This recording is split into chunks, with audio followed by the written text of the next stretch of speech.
with you again today. Thanks for stopping by.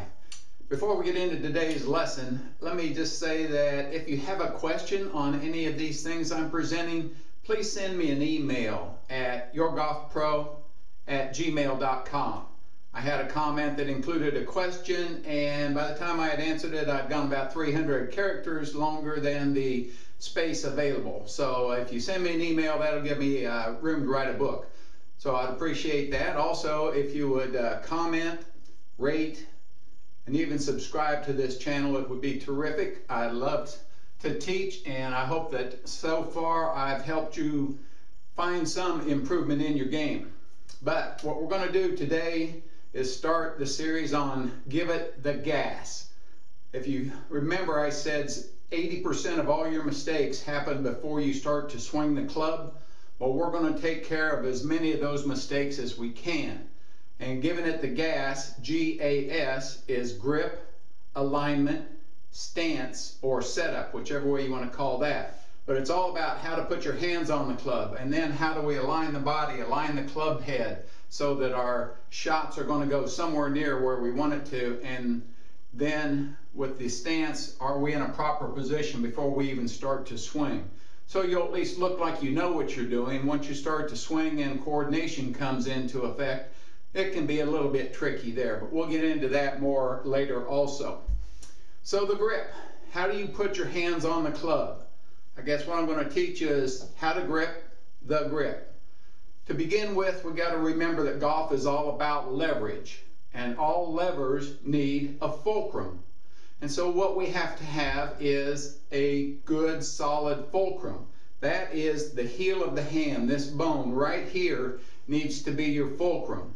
So with the club toe up pretty much like this, if you put that bone right on top of the club and then kind of crook your index finger, you'll find that you have some leverage.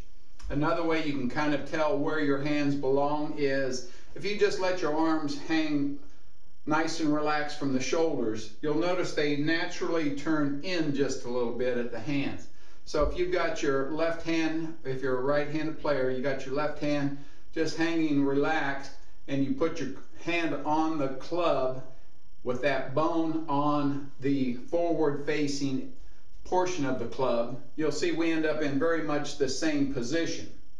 Another thing is when you go to address the ball and you put the club down, you'll see two knuckles of this left hand.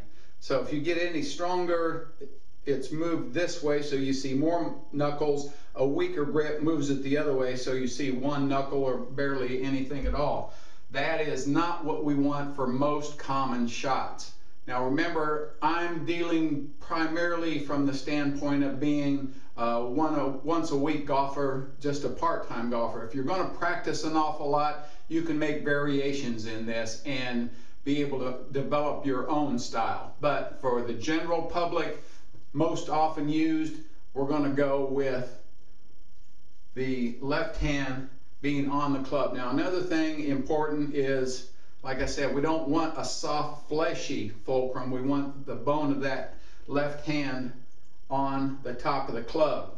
So we can check to see if we have leverage by doing this. If we turn loose with everything except our index finger and the heel of that hand, you can see we can easily keep the club in a position like this. That is leverage. And to accentuate why it's important to pretty much have a straight line from your shoulder down to the club head, do this. Turn the club out and now try to lift it and see how much more effort it takes in the forearm, how much more strength it takes to be able to do that. Inline leverage, very easy to do. Break that leverage and then you have to use force. So what we're going to learn to do is to let it happen instead of making it happen, so we don't have to use that force. So getting a proper left hand is very important. Also, we want to be down the club just a little bit. If you can see, I've got just about a finger's width between the heel of my hand and the bottom of the club. So there's a little bit of room there to make sure that fulcrum is on top of the grip and not having it back off the bottom of here. So with that, all we have to do is almost clap hands. We want the palms to oppose each other so that the right hand will be just a little bit underneath the club, but we want it up in the fingers. If we get it in the knuckles of the fingers like this, whether we use 10-finger grip, whether we use overlapping, or whether we use interlocking, that's all a matter of feel. I prefer the overlapping. What we're hoping to do is to get our hands and arms working together. If you have one hand turned this way, another hand turned this way, you're going to see they're not going to want to work together as we go through the swing.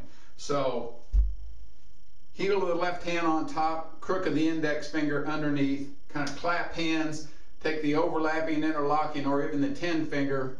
Best to not do the 10-finger if you're just a regular golfer, because then your dominant hand's going to want to swing the club, and that's not going to produce as good a results. If you have some kind of a weakness in your grip for beginning golfers, usually that's not so bad. But once you start to improve, you're going to want to overlap or interlock.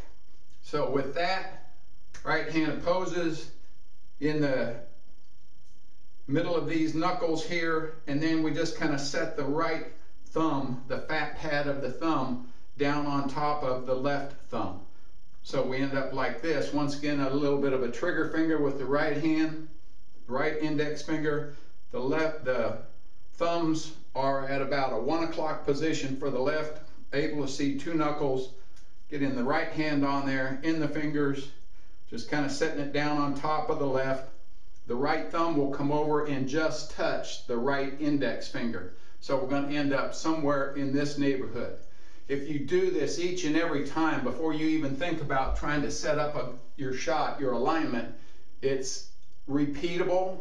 And since this is the only connection to the club, this should be right before we do anything else. That's why I say give it the gas, so that as we start to reduce the errors, you'll see getting into a routine is really important.